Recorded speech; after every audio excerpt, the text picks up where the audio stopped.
going to be Democrats. He said there's going to be Democrats. You've laid out a lot of the pain and problems that would come with a Democratic shutdown, and yet in the Oval Office yesterday, the president said that a lot of good could come from a shutdown. So square that circle. Which is it, a Democratic-caused crisis or a Republican opportunity for reform? Well, I think all the president is saying, Phil, is that he wants to make sure the American people's government functions as well as it can, despite the fact that we're in a shutdown. We're going to have to make things work. And that means that we're going to have to triage some certain things. That means certain people are going to have to get laid off. And we're going to try to make sure that the American people suffer as little as possible from this shutdown. That's what the president is saying, is that, yes, this is a bad thing. Obviously, the president is trying to reopen the government, but we're going to make things work as well as we possibly can, given the constraints that we have. And then on those policy differences for the discussion and the negotiations to come later, during the Biden administration, Democrats twice voted to expand these Affordable Care Act tax credits. But those were supposed to be temporary, and they were slated to expire at the end of the year. As you sort of crack the door open to negotiation at a later date, would the party that ran on defunding Obamacare really negotiate about potentially expanding Obamacare?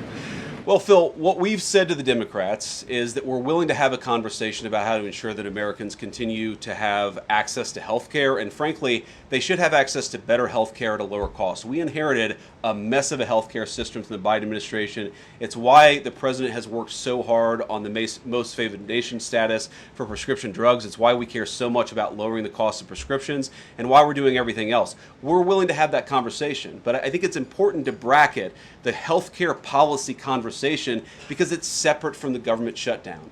We think that we can open the government and then have the conversation about what best healthcare policy to fit the needs of the American people. That's all we're trying to do. That's all we're trying to accomplish. We've got to reopen the government first. Now, Caroline, I don't know how you do this, how you actually choose people, because I don't know 90% of the names in here. Is it just who's the best dressed? Okay, I really like your shirt. Go ahead. Thank you, Mr. Vice President. You are President of the Senate. Can you talk about what you're doing, what the administration is doing to try to get other Senate Democrats to vote to open the government? Yeah, we're talking to a number of our colleagues, Democratic and Republican in the Senate. I talked to a number of them last night. The president, of course, is talking to them as well. I think there really are two categories of demands that I've seen privately from congressional Democrats. I think on the one hand, those who are negotiating in good faith are saying, look, we just want to make sure that we're able to have a conversation with the administration about some of the critical needs that we see that need to get fixed over the next few months. We recognize it's kind of absurd, and a lot of them will admit in private that it's kind of absurd to shut down the people's government over these disagreements, but just agree to negotiate with us in good faith on these issues, and of course we're having that conversation with them. Then there's another category, people who say, give us everything we want or we're going to keep the government shut down. We just write those people off because they're not negotiating in good faith. And frankly, we don't need them. We've already got 3 more Democrats last night than I thought we would get. And I think it's because they recognize the illogic of the position of taking the entire American economy hostage because they don't get their policy priorities. So 3 moderate Democrats joined 52 Republicans last night. We need 5 more in order to reopen the government. And that's really where we're going to focus, is how to get those 5 additional Democrats. Thanks, Mr. Vice President. First 2 questions. Are there plans to meet Democratic leaders again in the coming days, or are you planning on plucking off senators one by one? So that's the whole question? No, I got a second question. Okay, go ahead and ask the second question. So the president's been posting some images of Leader Jeffries and Senator Schumer I saw. recently. You've said that you're interested in good faith negotiations with these leaders, but what message does that send? Is it helpful to post pictures of Leader Jeffries in a sombrero if you're trying to have good faith talks with him? Oh, I think it's funny. The president's joking, and we're having a good time. You can negotiate in good faith while also poking a little bit of fun at some of the absurdities of the Democrats' positions, and even, poking some fun at the absurdity of the Democrats themselves. I mean, I'll tell Hakeem Jeffries right now, I make this solemn promise to you that if you help us reopen the government, the sombrero memes will stop. And I've talked to the President of the United States about that. Now, to your first question, are we negotiating one-on-one? Are we negotiating in groups? Look, I will go to the U.S. Capitol right now and meet with Chuck Schumer or any Senate Democrat if it helps us reopen the government. Most of the conversations, in my experience at least, have been one-off. We're also, of course, relying on some of our Senate Republican colleagues who have good relationships across the aisle. We're going to do whatever we have to do is the answer, and I think it's tough to predict what shape this negotiation is going to take over the next few months, but I feel good about the fact that Democrats already realize privately the fundamental irrationality of their position. I hope that they're going to publicly acknowledge it and reopen the government. Right in the back, yeah. Thank you, Mr. Vice President. You responded to a post on X of Chuck Schumer on the House floor back in 1996, railing against illegal immigrants receiving taxpayer-funded benefits.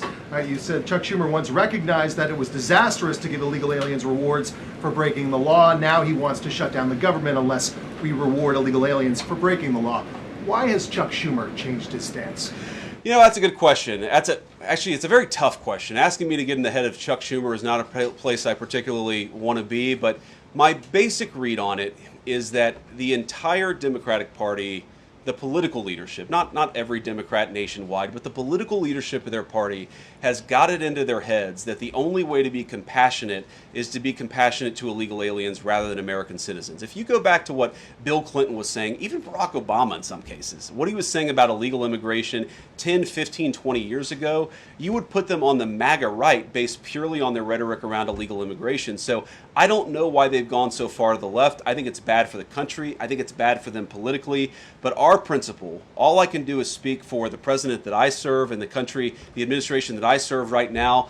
We believe that the American people's government exists for the American people. That means the people who have the legal right to be here, and that's why we're fighting to reopen the government. And unfortunately, the Democrats are fighting to shut it down for the benefit of illegal aliens. And I'll take a couple more, and then I'll let Caroline. I'll go back to my day job so Caroline can go back to hers. All right. Yes. Thank you, Mr. Vice President. Just going back to the sombrero, you said that the president is joking, but Hakeem Jeffries says that these memes were racist. What's your response to that? And just if I may briefly go off topic, Secretary Hegseth yesterday made an edict about no more beardos in the military. Just wondered what. Sorry, what did he say? No more beardos. Beard. Beards. Oh, sorry, it's my accent. Just wondered your response to that. I didn't see that particular comment. I thought Pete gave a hell of a speech, and a speech that really is just oriented around returning the American military to the very high standards that it has had for virtually its entire history until Joe Biden came along and decided to lower standards. I think it was bad for our military, and it was bad for our troops. When I was a young United States Marine, I did not have a beard. I am now the Vice President, so I get to do what I want to do. But I think Pete's trying to re-implement high standards, and that's a very good thing. On the sombrero thing, I mean, Hakeem Jeffries said it was racist, and I know that he said that, and I honestly don't even know what that means. Like, is he a Mexican American that is offended by having a sombrero meme? I mean, I saw one of the major TV stations put the meme up and then say, this is AI generated.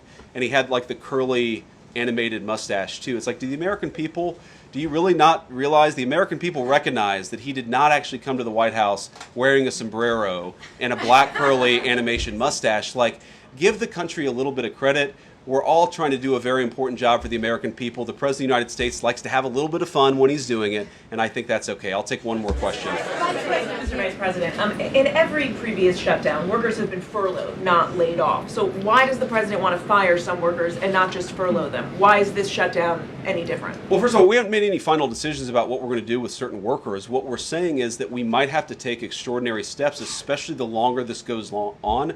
We're going to have to take extraordinary measures to ensure the people's government operates, again, not perfectly, because it's not going to operate perfectly in the midst of a shutdown, but operate as well as it possibly can. And I think that the Democrats, if they're so worried about the effect this is having on the American people, and they should be, what they should do is reopen the government, not complain about how we respond to the fact that Chuck Schumer and the Democrats have shut down the government in the first place. Thank you all. Also said he's going to target some benefits, Mr. Vice President. Thank you. Should See you guys. Americans prepare for their benefits to be cut?